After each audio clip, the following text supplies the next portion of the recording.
What if the biggest opportunity in tech right now, which is artificial intelligence, is starting to show cracks?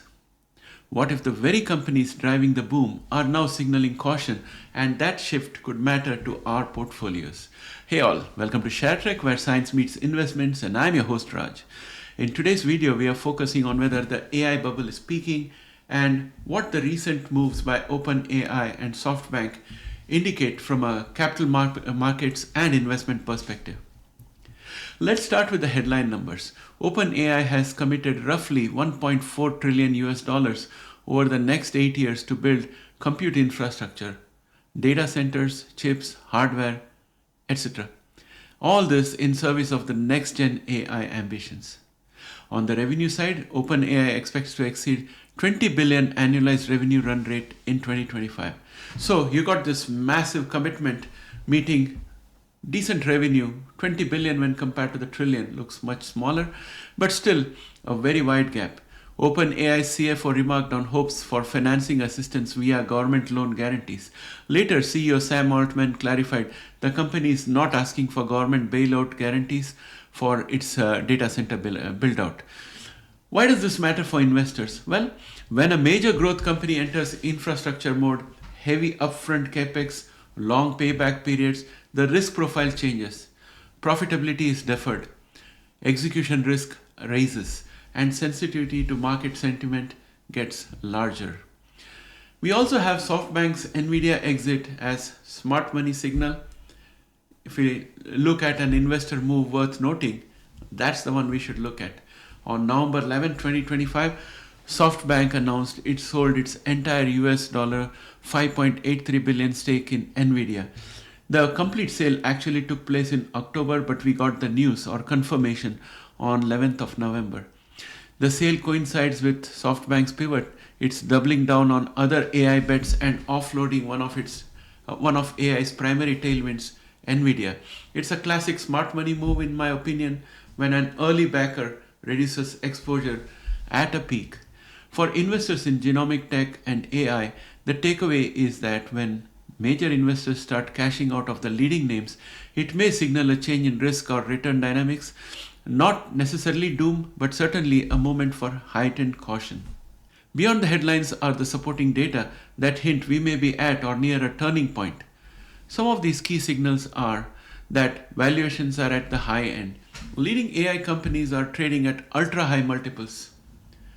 You're looking at multiples of forward PE in the hundreds. There is also concentration risk. Nvidia and other mega cap AI firms are representing a very large share of indices like S&P 500 and Nasdaq, meaning sentiment shifts can have outsized impact on the market. You also should not forget the recent concerns we have about circular investment. There have been deals between OpenAI and Nvidia and OpenAI and AMD that have been considered circular investing, and this binds all the companies together from a risk perspective. Analysts and central banks are publicly warning of speculative excess in AI infrastructure spending. The result? We are having a scenario where even if the fundamental story of AI growth is intact, the market's reward for risk is compressed and the impact of a reversal is magnified. Now, what could this mean for AI investors? Well, from an investment perspective, here are 4 implications.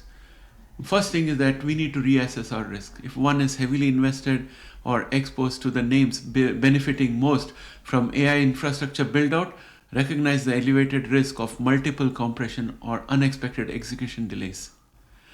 We need to keep our focus on cash flows. Companies still burning heavily and relying on future assumptions become more vulnerable. Infrastructure lag or rising cost of capital matters. And one needs to diversify within AI. The winner takes all narrative is strong, but if the winners are already priced for perfection, smaller players with defensible niches might offer better asymmetric returns.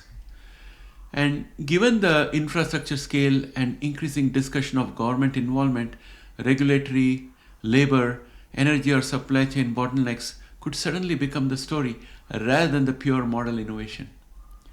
So I'm also thinking that if you visualize AI as a sequential progression, the GPU was the first wave, the data center build outs is the second wave, And the third wave may be end user companies which are deploying AI in order to increase their bottom line and showing greater revenue and a shakeout in their respective industries.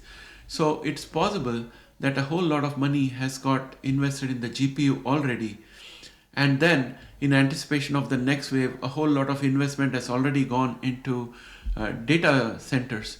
So an excess of data centers could mean that it will help the end user companies, because there will be competition among these data centers, and the return for data centers is going to go down, whereas the rewards will be much higher for the companies which are getting into the AI deployment stage and realizing profits to their bottom line with practical end user applications. So that's where I think the money should go.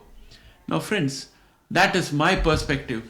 I would like to ask you, what does this look like in your country or region?